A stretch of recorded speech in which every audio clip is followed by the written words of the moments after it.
How I would get into shape for summer 2026. September to end of sort of November or start of November, around that. 8 to 12 weeks of fat loss now.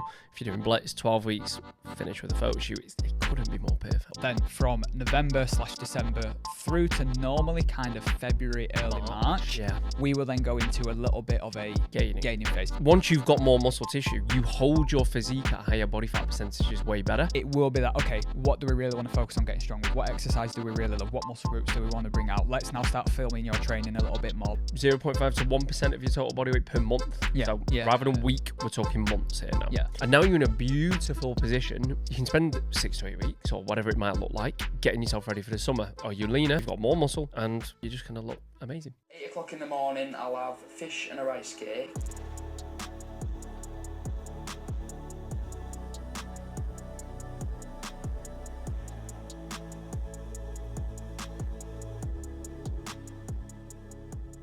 How I would get into shape for summer 2026. Welcome back, Fish and a Rice Cake. I'm Jake. He's Jake, aka Dave, Little Dave, Big Dave, Dave in general. Just not Jake, essentially. And we're just two, average online coach. No, we're above average online. Slightly above average online coaches. Here to talk about how you can get yourself into the best shape possible and just talk coaching, business, life, and becoming a better coach. Yeah, becoming a better coach and all that stuff as well. Yeah. So welcome back. How are we, mate? Welcome back. All right. Tired. Just been whinging to me about being tired, haven't you? I am. Yeah, I was babysitting last night for your own child or somebody else's child? For my brother's child in a mansion. It was literally, so it was at a wedding. Okay. My brother's partner's sister got married yesterday, and really, really nice venue, lovely venue, and they just needed someone to come over and look after the daughter so they could go and enjoy the wedding. And they trusted you. Baby. And for some reason, they entrusted me. Yeah, I don't know why. It was a gamble. You know, you mentioned about the babysitting thing. Have you ever had it where Sophie's doing something and obviously you're looking after Lila, right? And no, never happened. She just didn't do it. Well, there you go then. But I will then still call that babysitting, and Louise goes mad at me. She's like, babysitting. I know. Your daughter. I know, but I still call it that, even though it's fine. You're not doing her a favour looking after your own daughter. Louise goes mental at me. She's like, you do know it's not babysitting, you're just parenting. I'm like, yeah, I know, but like, it's your shift. I'm taking over your shift, essentially. Yeah, I'm with Louise on that one. Yeah. I'm with Louise on no. See, I was getting trouble. So how we work it generally on a morning is Lila will get up at 6. I'll generally try to get up a bit early to get started with a few bits, so if you'll get up to get cracking. She'll get up at 6, Soph will feed her, and then I'll generally sort of have her so Soph can get her breakfast, get to the gym, whatnot, sort herself out for the day. I'll have her feed her, give her a breakfast, take the dog for a walk, come back, and usually it's sort of from 6 till 9ish. Soph's still around for most of that, but she will go to the gym at some point, and then I can crack on with my day. So it's like I'm on dad duty for the start of the day, and I can get everything else done. You've got to have structure, man. Like, one of the biggest things I've learned when you've got kids. Like, you have to have like an agreement, and it does change all the time. So that was what our structure was until we had the second one. So I used to have Thea, generally speaking, especially when she was young, between like 6 and 9. Like Louise generally catch up on sleep because Thea just didn't sleep whatsoever. So she would catch up on sleep. I would sleep throughout the night. She would catch up then I would start work. Whereas now we've got 2. It's like, you don't get that opportunity to do that anymore. Like, because you need both of you. Like, essentially. Like, Lilo's like walking now, and she's just non-stop, like constantly. She's trying to climb everything. She's trying to walk all the time. Right. And it's that, and obviously you want to let her do it because she needs to learn how to do it properly. I think a PB is like 8 steps or something like that. PB. But obviously you don't want to stop her from doing it, so you're constantly letting her do it, but then you have to follow her around everywhere to make sure if she falls, you can sort of catch her or she don't bump her head or anything. Oh, mate, like, when they start moving, that's it. It's all, you've got eyes in the back of your head. Literally, she's just off, and it's always like, she'll never crawl to her toys, or she'll never crawl to a little playpen. It's always to the dog's bed, or to the dog's bowl, or to the dog, or to the really hard, sharp, pointy fucking corner of something. I came into the kitchen the other day, and Thea was just washing her hair with Jarvis's water. His water bowl, and I was like, what's he doing? What are you doing? I'm there holding Brody. I can't even do anything about it. Yeah, it's like brilliant. Yeah, we put her in a high chair in the kitchen, and you turn around and she's trying to reach for the bin. She's trying to reach for like the wipes or all sorts. And we just started weaning Brody, and now Thea's like trying to give him all of her food. I'm like, no, he can't have that yet. Do you know what I mean? He's obviously not on solids or anything. He's just having little bits and pieces of whatever. She's trying to give him all sorts and like, yeah, carnage, mate, carnage. Accurate, isn't it?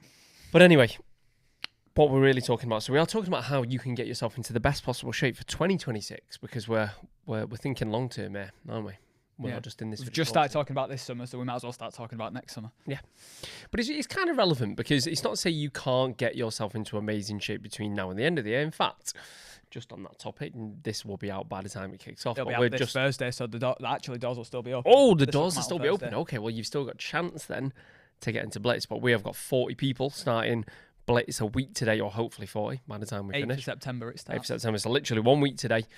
12 weeks of fat loss, 12 weeks of coaching from these two idiots, and finish off with a photo shoot. And a night out. And a night out on November the 29th. So if you still want to get involved, you might have a chance. Depends if all the spaces are sold. But I think we're down to last 10-ish. Yeah, out of 40 or something. Yeah. So if you want to know, let us know, and we'll have a chat. But yeah, so there's still opportunity to get yourself into the best shape of your life even before this year is up. But if we're thinking longer term, and I think this is important because, like, physique development, essentially, there is more to it than just dieting. There is more, as we covered in our last episode when we were talking about the bit after the diet. And I think what we were thinking here is we're going to break down, if you wanted to go into next summer feeling like you've really, really made some progress, you've really kind of started to be like, holy shit, like, this is coming together. This is how we would approach it.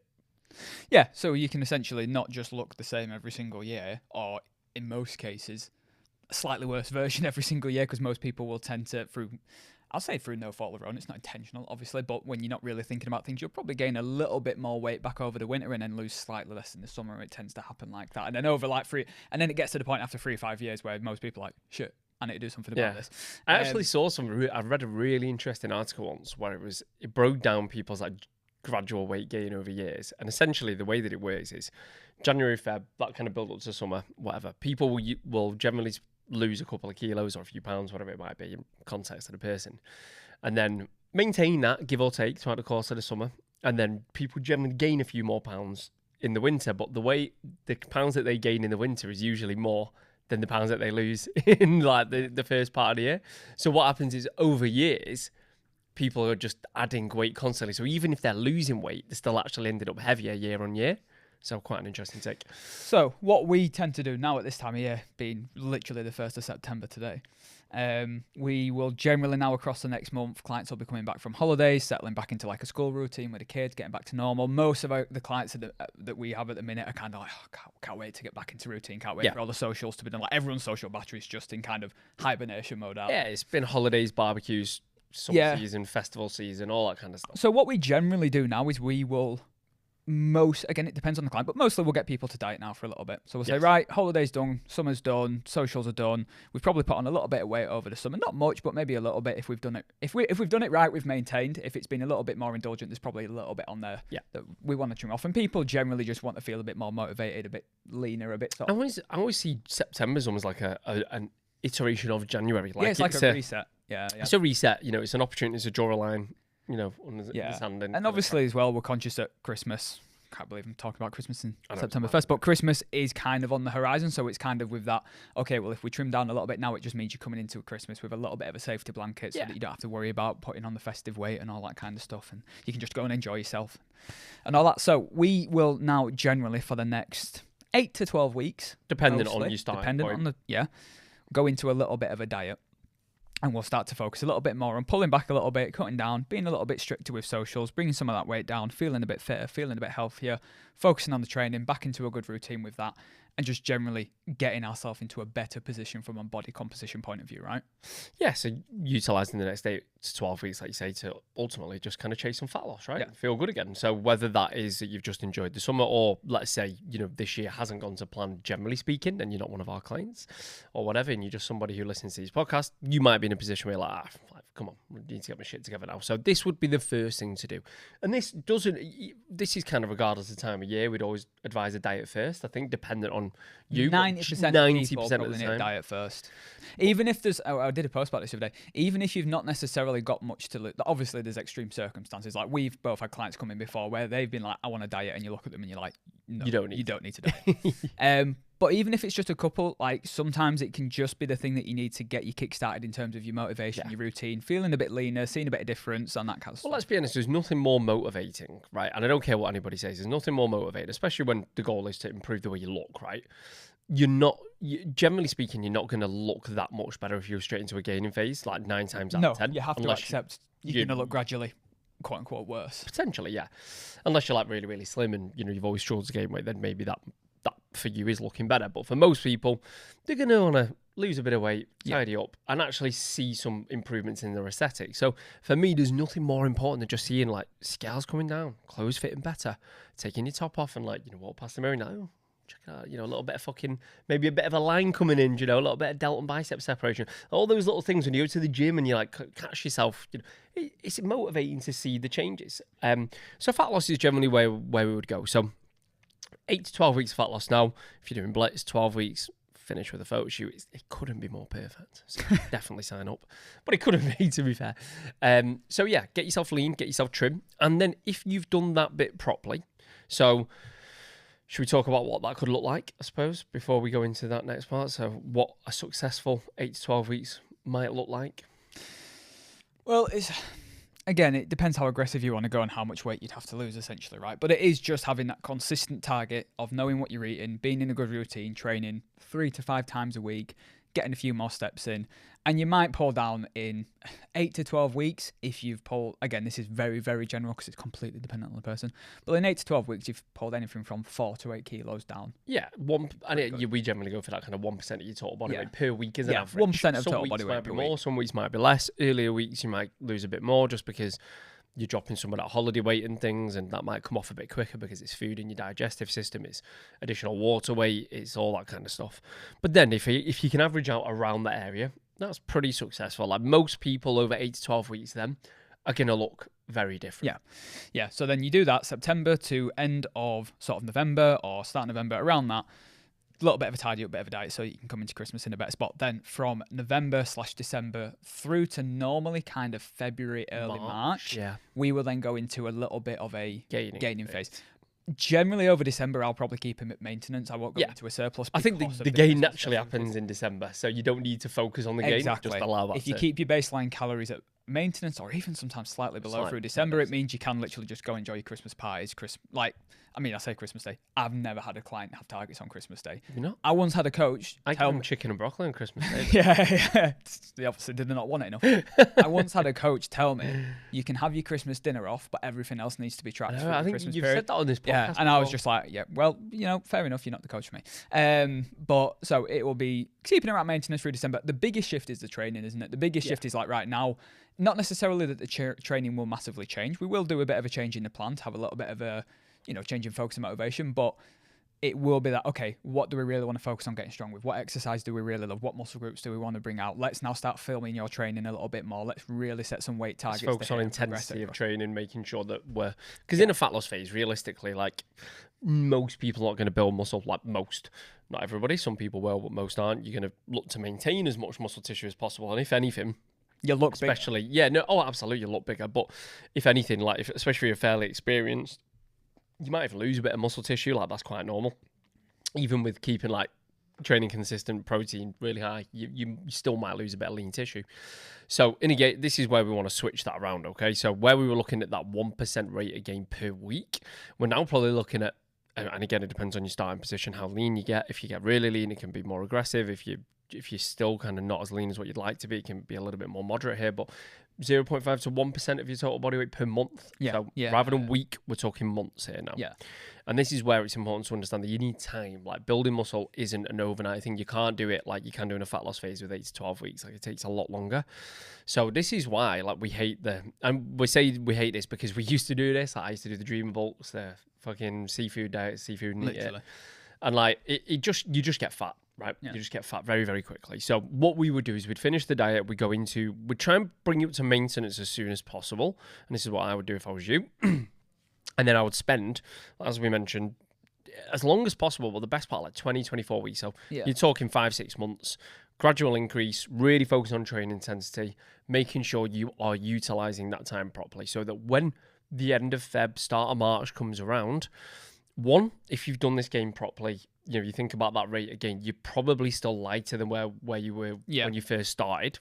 So taking into consideration starting point is before the diet, you're still probably lighter, give or take, or back to the same weight but totally different composition. So you've got less work to do, right? The diet doesn't need to be as aggressive potentially. It doesn't have to be as intense. And now you're in a beautiful position where you can spend like 6 to 8 weeks, again, depending on how the gaining phase has gone. But if you've listened to us, been coached by us, you'll be in a great place. And then you can spend 6 to 8 weeks or whatever it might look like getting yourself ready for the summer. And by that point, not only are you leaner, you've also got more tissue as well.